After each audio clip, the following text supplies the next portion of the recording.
नमस्कार दोस्तों, स्वागत है आपका मेरे चैनल महेश एस्ट्रो ज्योतिष नेटवर्क पर। जैसा कि मैंने आप सभी लोगों से पूछा था कि मैं वास्तु के ऊपर में वीडियो बनाऊं, तो आप सबने मेरे को बताया 100% लोगों ने बोला है कि वास्तु के ऊपर में वीडियो हम देखना चाहते हैं।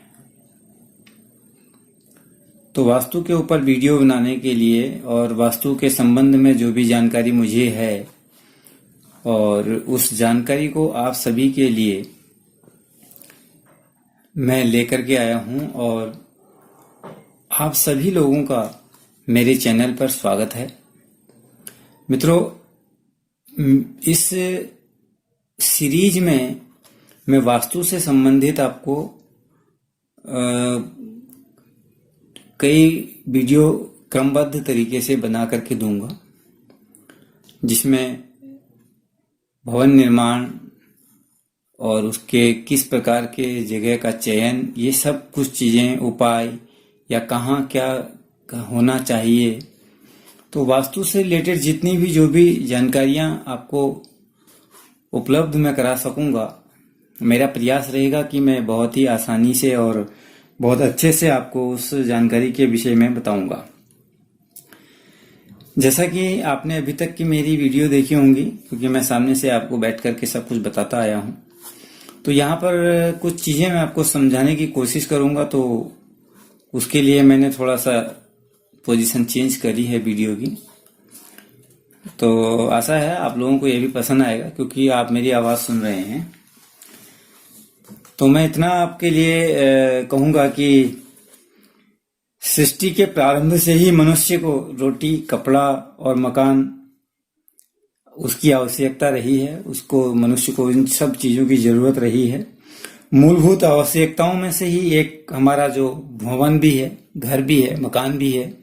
करने के लिए अच्छे स्वास्थ्य की आवश्यकता होती है, तथा अच्छे स्वास्थ्य के लिए भरपेट संतुलित भोजन की, सुंदर, स्वच्छ और उपयुक्त वस्त्र धारण करने से व्यक्ति को मानसिक संतुष्टि प्राप्त होती है। ये आप सब जानते हैं, जिससे कार्य करने के लिए उपयुक्त एक वातावरण तैयार होता है। तो हम सभी मानव जाति में रहते हुए एक सामाजिक प्राणी हैं और विभिन्न सामाजिक कार्यक्रमों के निर्वहन तथा सृष्टि के सतत संचालन के लिए मनुष्य को स्थायी निवास की भी आवश्यकता होती है। तो स्थायी निवास के लिए एक अच्छा मकान हमें चाहिए होता है, जो न केवल सारा दिन कार्य करने के कारण से व्यक्ति को हुई थकान को दूर करने की क्षमता और सुविधाओं को रखता हो, बल्कि हमारी संपूर्ण सामाजिक जिम्मेदारियों के लिए भी उपयुक्त हो। अगर व्यक्ति को अपने निवास स्थान से सुख, शांति तथा समृद्धि की प्राप्ति हो, और यही हम आशा भी रखते हैं, तो निसंदेह हमारे अंदर का उत्साह और हमारे अंदर की जो इच्छाएं होती हैं, उसमें उत्तरोत्तर कई गुना बढ़ोतरी हो जाती है। तो सृष्टि के प्रारंभ से ही मनुष्य की ये सारी आवश्यकता जब रही हैं, तो उसमें से बहुत सारी चीजें मनुष्य खुद ही स्वयं अपने लिए निर्माण करता है, और उसकी स्थितियों का निर्वहन करने के अनुकूल जो परिणाम उसको प्राप्त हों, उनके बारे में भी सारी चीजें सोच विचार करके कार्य करता है। तो जब पहले राजा महाराजा हुआ करते थे, तो वो अपने लिए महल का निर्माण करते थे, उनकी अपनी हैसियत है। और जब व्यक्ति अपने अनुकूल घर या मकान बनाने की जो पोजीशन है, उसको अगर बनाने के बारे में सोचता है, तो वो अपने अनुरूप चाहता है, और उन सभी में भूमि, भवन का जो निरीक्षण करवाना भी उचित मानता है। तो इसमें एक उचित वास्तुशास्त्री का होना या वास्तु के हिसाब से मकान का होना उचित माना गया है। जहां व्यक्ति पैदा होता है, प्रायः वह स्थान उसके लिए शुभ होता है मकान बनाने के हिसाब से, तथा प्रकृति द्वारा प्रदत्त होता है उसको वह स्थान। संसाधनों की वृद्धि, पारिवारिक बढ़ोतरी, ये सभी एक ऐसे कारण बन जाते हैं कि आवास संबंधी आवश्यकता अपने आप आदमी की बढ़ने लग जाती है। तो कार्य संबंधी स्थानांतरण परिवर्तन के कारण से बहुत सारे व्यक्तियों को नए नए स्थान पर मकान बनाने की आवश्यकता प्रतीत कराता है। कोई व्यक्ति अपने घर से दूर रहता है तो उसे वहां पर रहने के अनुसार वहां घर चाहिए, तो वो उस जगह पर मकान बनाता है। तो कहाँ और कब और कैसे बनाना चाहिए, ये तो एक विशेष इस चीज पर भी निर्भर करता है कि हमारी क्या आवश्यकता है। अब हमारे सामने प्रश्न ये उठता है कि किस नगर या गांव में या हम मकान बनाएं। हमारे महर्षियों ने हमें इस बारे में बहुत सारे मार्गदर्शन दिए हुए हैं। एक बात का हमें ध्यान रखना पड़ेगा कि ग्रंथों में बहुधा ग्राम शब्द का प्रयोग किया गया है। हमारी सभ्यता के विकास के साथ साथ अनेक ग्राम यानी कि जो गांव हैं प्रायः लुप्त हो गए। उनके स्थानों पर कॉलोनियां बन गई, या कॉलोनियों को आप नगरों के रूप में देख सकते हैं, या उनका जो स्थान है कॉलोनियों को नगरों ने ले लिया। जहां अभी भी गांव हैं या ग्राम है वहां तो इससे कोई ज्यादा अंतर नहीं पड़ता, परंतु दिल्ली, मुंबई जो बड़े बड़े शहर हैं तो इनमें बसी छोटी छोटी जो कॉलोनियां हैं, तो हमारे उद्देश्य के लिए ग्राम का दर्जा दिया जाना इनको ठीक रहेगा। मुहूर्त चिंतामणि में वास्तु प्रकरण के अंतर्गत ये बताया गया है, बसने वाले के नाम की राशि से जिस गांव के नाम की राशि दूसरी, 9वीं, 5वीं, 11वीं या 10वीं पड़ती हो, वह गांव उस व्यक्ति को शुभ फलदायक होता है, अन्यथा अशुभ फलदायक होता है। ग्रहारंभ के समय वास्तु पुरुष का विचार भी आवश्यक है, क्योंकि जो ग्रह आरंभ करने का जो मुहूर्त होता है, तो मुहूर्त करने के लिए हमें उस समय एक ब्राह्मण की आवश्यकता होती है, तो उसका आरंभ करना एक ब्राह्मण का कार्य है। तथापि इसकी कुछ जानकारी देना जरूरी मेरे को लगता है। जिस तरफ वास्तु पुरुष का मुख, मध्य अथवा पूंछ हो, उधर से खुदाई प्रारंभ कभी नहीं करनी चाहिए। वास्तु पुरुष का मुख भाद्रपद, आश्विन, कार्तिक मास में ईशान की ओर रहता है। मार्गशीर्ष, पौष और माघ मास में वायव्य कोण की तरफ रहता है। फाल्गुन, चैत्र तथा बैसाख मास में यह जो वास्तु पुरुष का मुख है ये नैऋत्य की तरफ रहता है, और ज्येष्ठ, आषाढ़ और श्रावण मास में अग्निकोण की ओर होता है। वास्तु पुरुष का भ्रमण वामवर्त होता है, यानी कि बाईं तरफ चलता है, तो वामवर्त होता है। और इस प्रकार यह स्पष्ट है कि यदि सूर्य सिंह, कन्या या तुला राशि में हो तो अग्निकोण में खुदाई होनी चाहिए, क्योंकि हर महीने आप सभी लोग जानते हैं कि संक्रांति पर सूर्य का राशि परिवर्तन होता रहता है। ये सिंह, कन्या या तुला राशि में हो तो जो खुदाई होनी चाहिए आपकी वो अग्निकोण से शुरू होनी चाहिए। यदि सूर्य वृश्चिक, धनु या मकर राशि में होंगे तो सूर्य के इस जगह पर होने से ईशान कोण में आप खुदाई का कार्य प्रारंभ कर सकते हैं, यहां से कार्य मुहूर्त शुरू कर सकते हैं। यदि सूर्य भगवान कुंभ में, मीन में या मेष में होंगे तो वायव्य कोण खुदाई करने के लिए उचित रहेगा। और वृषभ, मिथुन और कर्क राशि के सूर्य में नैऋत्य दिशा में खुदाई होनी चाहिए। कि मार्गशीर्ष से तीन मासों में राहु पूर्व, दक्षिण, पश्चिम और उत्तर दिशा में रहता है, तो राहु की दिशा में स्तंभ स्थापित करने से वंश नाश हो सकता है। तो अगर आप मकान बना रहे हैं और इन्हीं मासों में अगर आप मकान का निर्माण कर रहे हैं तो यहाँ पर किसी भी प्रकार का कोई स्तंभ आपको, यानी कि जो पिलर हम बनाते हैं उसको उस दिशा में बिल्कुल भी नहीं बनाना चाहिए। राहु की दिशा में स्तंभ स्थापित करने से अगर हमारे को परेशानी है तो वंश वृद्धि में इसमें समस्या आ सकती है आपको।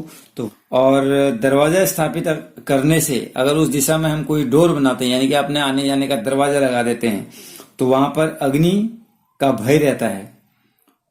इन सभी चीजों को ध्यान में रखते हुए आप देख सकते हैं कि ये पूर्व दिशा का यहाँ पर इस प्रकार से होता है। ये पूर्व दिशा है, इसके ठीक सामने पश्चिम दिशा है, ये उत्तर दिशा है और ये दक्षिण दिशा है। तो इसको अगर हम एक चीज देख सकते हैं कि अगर आपका भवन निर्माण इस प्रकार से है, यहां पर अगर आप भवन निर्माण कर रहे हैं, ये इस तरीके का आपका जमीन का क्षेत्रफल रहता है या किस प्रकार से आप देखते हैं। तो अगर अब इसमें भी क्या होता है, ये जो बीच की चीजें आप यहां देख रहे हैं, यहां इतना ये जो है, ये जो एरिया है यहां पर, ये ब्रह्म केंद्र माना जाता है। इसको बोलते हैं ब्रह्म केंद्र।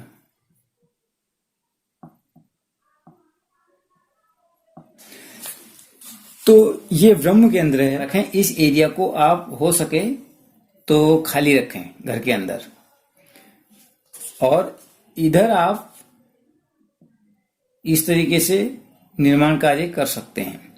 और इसमें भी इतना एरिया, यानी कि ये ऊपर का हिस्सा इधर, इसको आप अलग तरीके से यूज करेंगे, इसको अलग तरीके से यूज करेंगे। और जो भी आपको अपना भंडारण रखना है, आपको अनाज से संबंधित चीजें रखनी है, उनके लिए आप यहाँ पर इस दिशा में रूम यहाँ बनाएंगे। जब आप घर बना रहे हों तो घर बनाते समय चंद्रमा का भी विस्तार करना चाहिए। चंद्रमा कृतिका से लेकर के 7 नक्षत्र अर्थात आश्लेषा तक पूर्व में, और मघा से लेकर के 7 नक्षत्र अर्थात विशाखा तक दक्षिण में, और अनुराधा से लेकर के 7 नक्षत्र श्रवण में। तो इस हिसाब से पश्चिम में धनिष्ठा से लेकर के भरणी तक उत्तर दिशा में माना जाता है। तो चंद्रमा सामने हो तो स्वामी को भय होता है, यानी कि गृह स्वामी के लिए यह ठीक नहीं माना जाता है। यदि चंद्रमा पीछे हो तो कार्यकर्ता को भय रहता है, यानी कि जो घर भवन निर्माण कर रहा है उसके साथ में दुर्घटना होने की संभावनाएं यहाँ पर रहती हैं। यदि चंद्रमा दाएं हो तो शुभ है और धन लाभ होने की संभावना रहती हैं। ऐसे में आपका घर बहुत अच्छा बने, उसमें कम से कम खर्च में, बहुत कम लागत में अच्छे भवन निर्माण की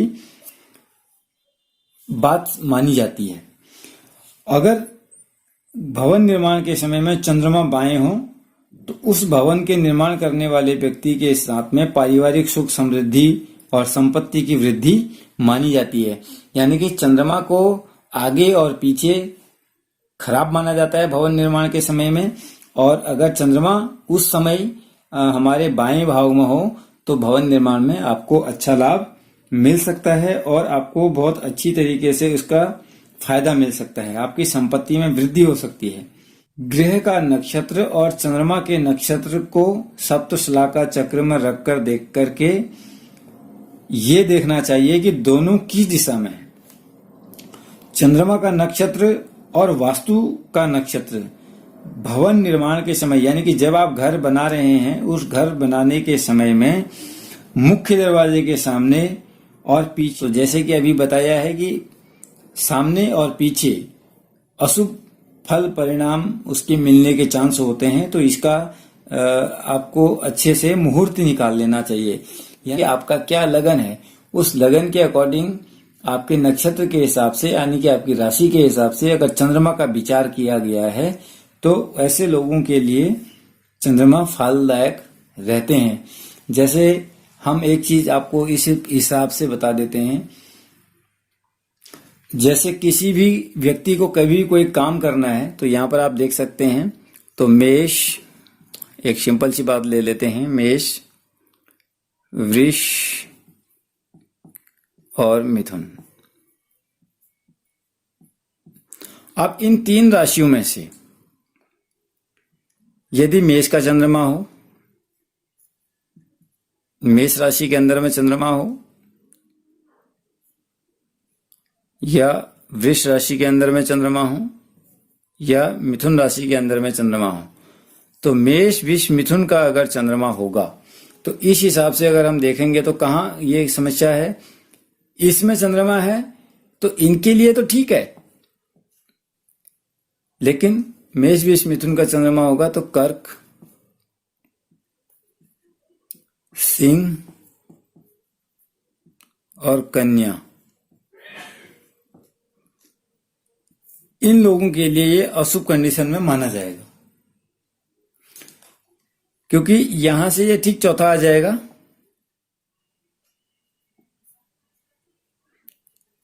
और ये जो सिंह का चंद्रमा होगा इसके हिसाब से फिर जो यहाँ राशियां आएंगी उनके लिए ये क्रमबद्ध तरीके से आगे को खराब माना जाएगा। तो इस तरीके से मेष बीज मिथुन का चंद्रमा हो तो कर्क सिंह कन्या राशि के जातकों के लिए ये अशुभ परिणामदायक यहाँ पर माना जाएगा। इस तरीके से हम इसको समझ सकते हैं। तो ग्रह में चंद्रमा सामने और पीछे शुभ नहीं होता है। मान लीजिए सामने का मतलब होता है जो आपका राशि है उसी के हिसाब से। सामने का मतलब ये नहीं, फ्रंट एरिया का मतलब नहीं है सामने का मतलब होता है जिस तरफ आप जा रहे हैं, यानी कि जिस तरफ आप, जो आपकी दिशा है उस दिशा के हिसाब से अगर चंद्रमा उस दिशा में रहता है तो जैसे अभी मैंने बताया था आपको, मैं आपको यहाँ पर बता देता हूं कि चंद्रमा आगे या पीछे किस हिसाब से आपको परिणामदायक हो सकता है। तो जैसे मैं आपको एक चीज बता देता हूं, एक उदाहरण दे देता हूं। मान लो कृतिका नक्षत्र से 7, तो कृतिका नक्षत्र से 7 नक्षत्र आगे तक अगर होगा तो ये क्या हुआ, तो आश्लेषा तक अगर ये चला जाएगा तो ये पूर्व दिशा में माना जाएगा। तो इस हिसाब से नक्षत्रों का जो मैंने आपको पीछे बताया है तो ये ऐसे हम इसको सामने या पीछे मानते हैं। तो इस हिसाब से आज सामने और पीछे चंद्रमा को अशुभ माना जाता है। तो मित्रों इस हिसाब से आप अपने भवन निर्माण के समय में इस तरीके से मुहूर्त का ज्ञान ले सकते हैं। तो इस वीडियो में इतनी ही। अगली वीडियो में मैं दिशा के बारे में आपको बताऊंगा। आज के लिए धन्यवाद, नमस्कार।